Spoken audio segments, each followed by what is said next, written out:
तो दर्शकों, जल्दी ही हम अप्रैल के महीने में प्रवेश करने जा रहे हैं और हमारी मासिक राशि फलादेश की श्रृंखला में भी हमने आपको अब तक 5 राशियों के बारे में अलग-अलग वीडियो में बता चुके हैं। और आज की इस वीडियो हम चर्चा करेंगे हमारी छठी राशि कन्या राशि के बारे में। तो कन्या राशि के जातकों के लिए अप्रैल का महीना कैसे रहेगा, और इससे पहले जो 5 राशियों में यदि आपकी कोई राशि आती है और आपका मिस हो गया है तो प्लेलिस्ट में आप देख सकते हैं, क्योंकि आज वीडियो में चर्चा करेंगे पूरे विस्तार के साथ कि आने वाला महीना आपके जीवन में किस प्रकार का प्रभाव डालेगा। जो ग्रह गोचर की स्थिति बनेगी उसके आधार पर आपके चाहे स्वास्थ्य क्यों ना हो, फिर आपका शिक्षा और करियर क्यों ना हो, किस प्रकार के उतार चढ़ाव से गुजरना पड़ सकता है। इसके अलावा कार्य क्षेत्र का माहौल कैसा रहेगा, इसे हम समझेंगे। व्यवसाय बिजनेस के लिए कैसा रहेगा अप्रैल का महीना आप लोगों के लिए, ये आपके लिए भी जरूरी है समझना। इसके अलावा प्रेम संबंध यानी लव रिलेशनशिप के लिए कैसा रहेगा, जो पहले से विवाहित दंपति है उनके लिए कैसा रहेगा, क्या संतान प्राप्ति का योग बनेगा। साथ ही कुछ उपाय हम आपको बताते हैं जो कि ज्योतिषीय प्रमाणिक पर आधारित होते हैं। तो वीडियो के अंत तक आप जरूर बने रहे। हरे कृष्ण दर्शकों, वैदिक एस्ट्रोकेद में आपका स्वागत है। मैं ज्योतिषाचार्य पूजा।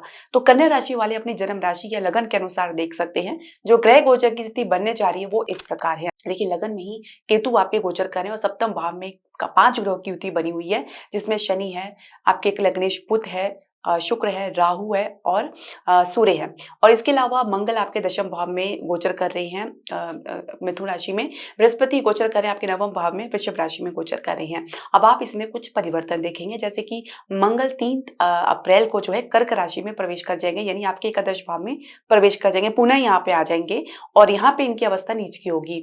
बुध आपके लग्नेश 7 अप्रैल को मार्गी हो जाएंगे और 13 अप्रैल को शुक्र मार्गी हो जाएंगे सप्तम भाव में गोचर करते हुए। सूर्य 14 अप्रैल को राशि परिवर्तन करेंगे, ये मेष राशि में प्रवेश कर जाएंगे, यानी आपके अष्टम भाव में प्रवेश कर जाएंगे। हालांकि यहाँ पे सूर्य की अवस्था उच्च की रहेगी, लेकिन यहाँ पे अष्टम भाव में ये प्रवेश कर जाएंगे। तो अष्टम भाव जो है अच्छा माना नहीं जाता, और कहा यह भी जाता है कि सूर्य और चंद्रमा को अष्टम भाव का जो है प्रभाव नहीं पड़ता, लेकिन फिर भी जिस भाव का जो कारक होता है, चाहे वो 6 हो, 8 हो, 12 हो, हम इसे इसलिए बुरा मानते हैं क्योंकि यह हमारे जीवन में उथल पुथल उत्पन्न करता है, नेगेटिविटी को बढ़ाता है, परेशानी को बढ़ाता है और समस्याओं को लेकर आता है। तो इसीलिए इस भाव को अच्छा नहीं माना जाता, तो इसका प्रभाव कहीं ना कहीं देखने को मिलता है। अब आप इसका क्या प्रभाव महसूस करेंगे अप्रैल के महीने में, ये विश्लेषण देने से पहले मैं आपसे एक निवेदन करना चाहूंगी कि आप हमारे चैनल को सब्सक्राइब करें, बेल नोटिफिकेशन जरूर प्रेस करें। इसके अलावा आप हमारे चैनल को लाइक और शेयर जरूर करें। स्वास्थ्य की हम बात करेंगे तो छठे घर के स्वामी शनि आपके सप्तम भाव में गोचर कर रहे हैं।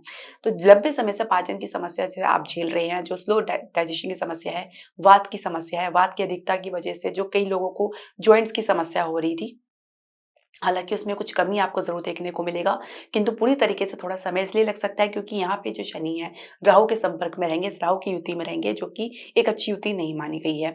तो कहीं ना कहीं आपको स्वास्थ्य संबंधी समस्या में एक प्रकार से एक संघर्ष का सामना करना पड़ सकता है। कुछ समस्या में आपको निदान मिलेगा तो कुछ आपको नई समस्या या पुरानी समस्या फिर से उभर सकती है। तो ये छोटी मोटी आगे पीछे या कह सकते हो उतार चढ़ाव आपको देखने को मिल सकता है। इसके अलावा यदि हम समझे सूर्य का अष्टम भाव में जाना, तो कहीं ना कहीं आपके आत्मविश्वास को कमजोर करता है। यहाँ पे सूर्य की अवस्था उच्च की रहेगी, तो फिर भी आपको कहीं ना कहीं सावधान रहने की आवश्यकता है। अपनी इम्यूनिटी पे अच्छे से काम करें, खान पान को उचित रखें, खान पान को समय पर लें। कमजोरी है तो अपनी कमजोरी पर अच्छे से काम करना चाहिए आपको। कहीं ना कहीं इसकी वजह से थकावट आप महसूस कर सकते हैं, लो एनर्जी महसूस कर सकते हैं। तो ये छोटी मोटी समस्या आपको देखने को मिल सकती है, लेकिन कुल मिला के केतु आपके लगन में गोचर कर रहे हैं, राहु आपके सप्तम भाव में गोचर कर रहे हैं। जब तक इनकी जो उपस्थिति केंद्र भाव में बनी हुई है, कहीं ना कहीं इसको लेकर आप दुविधा, कंफ्यूजन, एकाकीपन, डिटैचमेंट का शिकार होते रहेंगे, और कहीं ना कहीं आपको अपने आसपास के लोगों के साथ एक प्रकार से एक सामंजस्य बैठाने में, एक तालमेल बैठाने में, एक अलाइनमेंट बैठाने में समय लग सकता है या दिक्कत आ सकती है। तो फिलहाल अभी केतु तो आपके कुछ समय तक यहाँ रहेंगे, उसके बाद ही राशि परिवर्तन करके आपके द्वादश भाव में जाएंगे और राहु आपके छठे भाव में आएंगे। तो तब तक आपको थोड़ा सा कह सकते हैं कि अपने में संयम बना के चलना है। मंगल का आपके एकादश भाव में आना, नीच राशि में आना, तो मंगल की दृष्टि आपके द्वितीय भाव में रहेगी, तो खान पान में आपके जो है लापरवाही आपके लिए जो है समस्या का कारण बन सकती है। कुछ दांतों से संबंधित समस्या देखी भी जा सकती है। तो ये छोटी मोटी समस्या से आप देख सकते हैं अप्रैल का महीना। हालांकि आपके लग्नेश वक्री अवस्था से बाहर आते ही राहत तो आपको मिलेगी, परंतु यहाँ पे जो लग्नेश नीचे अवस्था में रहेंगे तो कहीं ना कहीं आपको जो है समस्या तो देखने को मिलेगी, पर आप इसे बाहर भी निकलेंगे, परंतु समस्या तो समस्या है। तो बेहतर यही रहेगा कि पहले से आप चौकन्ना रहे, पहले से आप सावधान रहे। प्राणायाम आपके लिए बहुत जरूरी है और मेडिटेशन, ध्यान आपके लिए बहुत जरूरी है। अब हम बात करेंगे आपके शिक्षा और करियर की। शिक्षा और करियर के लिए कैसा रहेगा अप्रैल का महीना आप लोगों के लिए। देखिए, पंचम भाव के स्वामी शनि है, छठे भाव के स्वामी भी शनि है, आपके सप्तम भाव में गोचर कर रहे हैं। अचानक कुछ अवरोध या कुछ रुकावट या कुछ आपको कुछ कह सकते हैं असहजतापन देखने को मिल सकते हैं, जहाँ पे एक प्रकार की दुविधा या आप कह सकते हैं कन्फ्यूजन की स्थिति देखी जा सकती है। ऐसे में कोई निर्णय लेना काफ़ी दुष्करी साबित हो सकता है। इसके अलावा जिस क्षेत्र में आप प्रयास करें, वहाँ से भी आपको अपेक्षा अनुसार परिणाम ना मिलने की वजह से भी कहीं न कहीं दिक्कतों का सामना करना पड़ सकता है। कॉम्पिटिशन में आपको ग्राउंडेड रहने की आवश्यकता है। कहीं न कहीं कुछ अवसर से, कुछ पॉइंट से आप चूक सकते हैं, जिसकी वजह से भी एक संभावना बनी हुई है कि पूरी तरीके से आप 100% अटेंशन नहीं दे पाएँगे। तो एक प्रकार से कह सकते हैं कि जब तक शनि और राहु की जो युति रहेगी सप्तम भाव में, ये तब तक इस प्रकार की समस्या देख सकते हैं। तो हम ये बताना चाहेंगे आपको कि इसमें आपको भाग्य का सपोर्ट मिल रहा है। कहीं न कहीं आपके जो पहले के किए हुए एक हार्ड वर्क है, वो आपके सामने एक प्रकार से तोहफ़ा के रूप में, एक गिफ्ट के रूप में आपके सामने आएँगे, जहाँ पे आप अपनी मनोवांछित फल प्राप्त करने में सक्षम रहेंगे। और कहीं पे भी अगर आपने इसकी शुरुआत कर दी है, अपने करियर की शुरुआत कर दी है या कुछ इंटर्नशिप भी आपने शुरुआत करी है, तो धीरे-धीरे स्थिति जो है आपके पक्ष में बनेगी। दशमेश, लग्नेश एक ही है, बुध है। इनका वक्रिय से बाहर होना आपके लिए राहत वाली बात रहेगी। कम्युनिकेशन गैप में जो दिक्कतों का सामना करना पड़ रहा था, उसमें आपको कमी देखने को मिलेगा, आपकी कम्युनिकेशन में सुधार देखने को मिलेगा। लेकिन थोड़ा-सा आपको अपने भीतर धैर्य रखना है। मंगल का द्वितीय भाव में एकादश भाव में गोचर करना, द्वितीय भाव में इनकी दृष्टि पड़ना, कहीं न कहीं वाणी आपकी कह सकते हैं अनियंत्रित हो सकती है और आवेगपूर्ण कहा गया कोई भी वाक्य आपके लिए समस्या ही लाएगा। इसके लिए आपको अपने ऊपर नियंत्रण बना के चलना है, उतना ही बोले जितना ज़रूरी है। ज़्यादातर अपना ध्यान जो अपने काम पे लगा के रखें तो बेहतर रहेगा। आप अपने कलीग के कारण भी किसी समस्या में फँस सकते हैं, तो बहुत ही सावधान रहें। अब जो कार्यक्षेत्र का माहौल कैसा रहेगा, जो पहले से नौकरी पेशा लोग हैं उनके लिए कैसा रहेगा? जैसे मैंने बताया, दशमेश, लग्नेश वक्री अवस्था में, सप्तम भाव में नीच अवस्था में, यहाँ पे नीच भंग भी हो रहा है और वक्री अवस्था से बाहर भी निकलेंगे। 7 अप्रैल को मार्गी हो जाएँगे।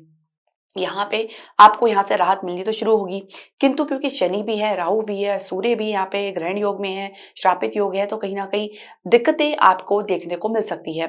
अब यहाँ पे आपको शांति तभी मिलेगी जब आप इस युति से बाहर निकलेंगे। फिलहाल तो अभी अप्रैल के महीने में आपको इस युति के साथ काम चलाना होगा। हालाँकि सूर्य अष्टम भाव में प्रवेश करके उच्च की अवस्था में आ जाएँगे, तो कहीं न कहीं आपके भीतर एक ठहराव देखने को मिलेगा। आप अपनी स्ट्रैटेजी को गुप्त रूप से चलाएँगे और एक प्रकार से एक हीलर के रूप में भी आप उभर सकते हैं, जहाँ पे आप दूसरों की हेल्प कर सकते हैं, दूसरों की सुनना पसंद करेंगे, जहाँ पे लोग आपके साथ बैठ के अपनी समस्याओं का निदान प्राप्त करेंगे। अपनी कह सकते हैं कि एक प्रकार से उनको राहत देखने को मिलेगा। तो कहीं न कहीं इससे आपको कुछ न कुछ इसका प्रभाव देखने को मिलेगा। पर यहाँ पे आपको जो ज़रूरी बात है वो आत्मविश्वास बना के रखना है। किंतु यहाँ पे विपरीत राजयोग का निर्माण भी हो रहा है, क्योंकि जो सूर्य आपके द्वादश भाव के स्वामी होके आपके अष्टम भाव में गोचर करेंगे। विपरीत परिस्थिति से आप निकल कर बाहर आएँगे, सफलता प्राप्त करेंगे एक विजेता के रूप में। और ये अब आप समझ रहे हैं कि आप अगर जो भी दिक्कतों का सामना कर रहे हैं, ग्रोथ को लेके, प्रमोशन को लेकर जो भी आप सामना कर रहे हैं, इस जो भी परेशानी झेल रहे हैं, तो उसमें आपको राहत देखने को मिलेगा। ये निश्चित तौर से आपको देखने की आवश्यकता है। इसके अलावा अगर आप नई नौकरी के लिए प्रयास कर रहे हैं, तो आप कह सकते हैं कि सैटिस्फैक्शन, संतुष्टि की कमी देखी जा सकती है। जहाँ पे आप अप्लाई कर रहे हैं, जहाँ पे आप जाना चाहते हैं, वहाँ से आपको क्या कहते हैं कि रिस्पॉन्स नहीं मिल पाएगा और जहाँ पे आपकी रुचि नहीं बन रही है, वहाँ से आपको रिस्पॉन्स मिल पाएगा।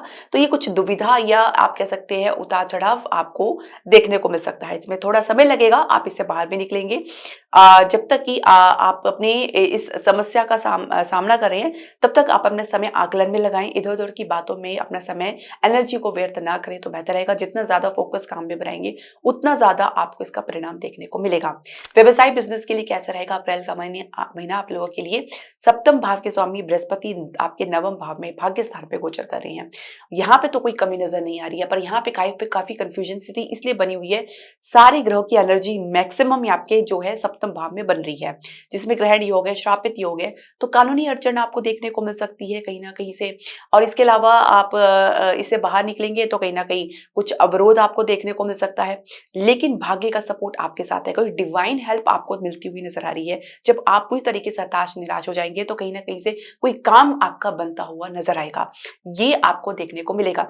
इसके अलावा निवेश के लिए अगर आप प्रयास कर रहे हैं तो रियल एस्टेट में आपको एक ठहराव देखने को मिलेगा। घरेलू उद्योग में अच्छी ग्रोथ और प्रमोशन जो है एक आपको देखने को मिल सकती है। इसके अलावा शेयर मार्केट में भी एक अच्छी स्थिति बनी हुई है। सोच समझ के आपको निवेश करना है। कहीं न कहीं जो डाउट की स्थिति आपके भीतर बनी है या भविष्य को लेकर भय आपके मन में बना हुआ है, वो केतु की वजह से जो आपके लगन में गोचर कर रहे हैं। तो ये केतु आपके कहीं न कहीं आपको मार्ग में कहीं न कहीं अवरोध उत्पन्न कर सकते हैं, जहाँ पे आपको निर्णय लेने में असहजता में आ सकते हैं, असमर्थ महसूस करते हैं, जिसकी वजह से ये है कि कुछ आपको अपने भीतर आत्मविश्वास को बना के रखना है। और परामर्श अगर आप किसी एक्सपीरियंस व्यक्ति से ले रहे हैं तो बहुत ही अच्छी बात रहेगी। और बिजनेस पार्टनर के साथ कुछ आपके व्यवहार, कुछ आपके सेटलमेंट होते हुए नजर नहीं आ रहे हैं। कहीं ना कहीं इसकी वजह से कुछ अड़चन आपको देखने को मिल सकती है, कुछ मिसअंडरस्टैंडिंग या गलतफहमी देखी जा सकती है, जिसको दूर करने में थोड़ा समय लग सकता है। इसके अलावा स्टेटस में थोड़ा-सा कुछ विरोधाभास या कुछ नेगेटिविटी आपको देखने को मिल सकती है, जहाँ पे कुछ प्रोजेक्ट को लेकर, किसी काम को लेकर या किसी एक्शन या निर्णय को लेकर कुछ आपको इस समस्या का सामना आपको करना पड़ सकता है, जहाँ पे आपकी छवि थोड़ी-सी अफेक्ट होती नज़र आ रही है। तो आप इससे बाहर तो निकलेंगे, पर समय ज़रूर लगेगा। आप इस पे अच्छे से काम करें तो बेहतर रहेगा। तो यही मैं कहती कि आपको सोच समझ कर निर्णय लेना है, क्योंकि जो ग्रह गोचर है थोड़े-से विपरीत भाव में बैठे हैं। फाइनेंशियल सेक्टर के लिए थोड़ा-सा फ्लक्चुएशन बना रह सकता है। विदेश के लिए आपको मध्य अप्रैल के बाद कुछ अच्छी तस्वीर सामने उभर कर आएगी, जहाँ पे एक मजबूती बनती हुई नजर आएगी। अब दर्शकों समझेंगे प्रेम संबंध के लिए कैसा रहेगा, यानी लव रिलेशनशिप के लिए कैसा रहेगा अप्रैल का महीना आप सभी के लिए। तो देखिए, अगर हम समझे तो लव रिलेशनशिप की हम बात करें तो पंचम भाव के स्वामी शनि आपके सप्तम भाव में गोचर कर रहे हैं। तो विवाह की चर्चा आप चलाना चाह रहे हैं, और एक प्रकार से कह सकते हैं किसी दबाव में चलाना चाह रहे हैं, या आपके ऊपर किसी प्रकार का दबाव बन रहा है, जहाँ पे आप विवाह के लिए चर्चा करने को आप तैयार रहेंगे। केतु का प्रभाव आपके लगन में जो पड़ रहा है, वो आपको कहीं ना कहीं एक डिटैचमेंट की, एक मन उच्चाटन की स्थिति में लेकर आ रहा है। और ऐसे में कहीं ना कहीं आप किसी के साथ जुड़ाव महसूस नहीं कर पा रहे हैं।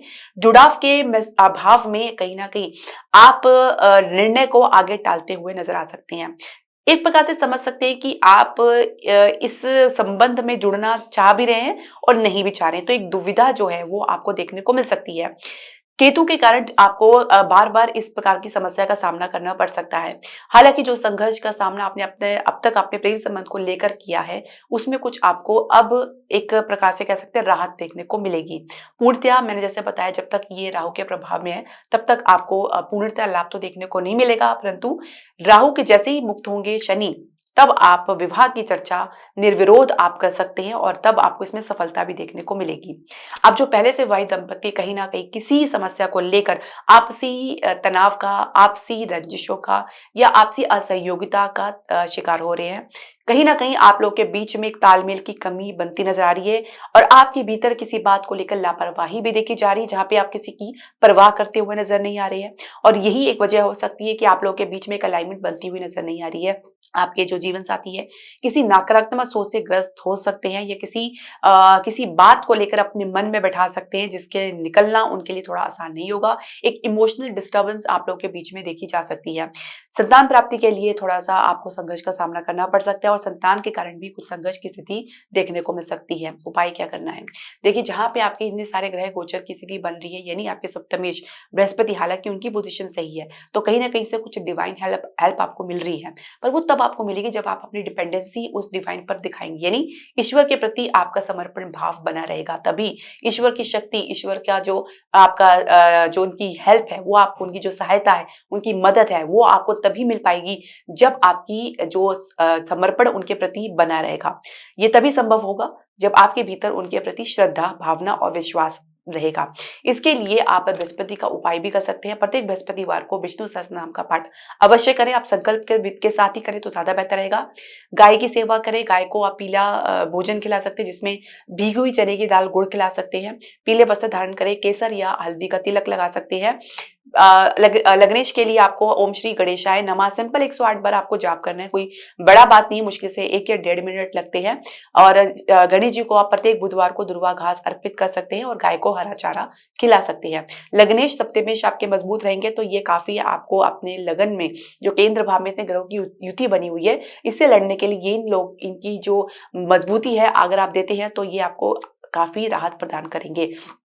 तो किसी भी उपाय को आप हल्के में ना लें और इसको आप निस्वार्थ भाव से, श्रद्धा के साथ, विश्वास के साथ और सबसे बड़ी बात धैर्य के साथ, श्रद्धा और सब्र के साथ आप इसको लेकर चलें, तो आपको धीरे-धीरे इसका प्रभाव देखने को मिलेगा। अन्यथा आप इसी प्रकार से एंग्ज़ायटी में तनावग्रस्त होते रहेंगे और कोई समस्या का निदान आपको नहीं मिल पाएगा। तो यही एक मार्ग है, यही एक सुगम मार्ग है जो आपके समक्ष उपस्थित है, इसे आपको पहचानने की आवश्यकता है।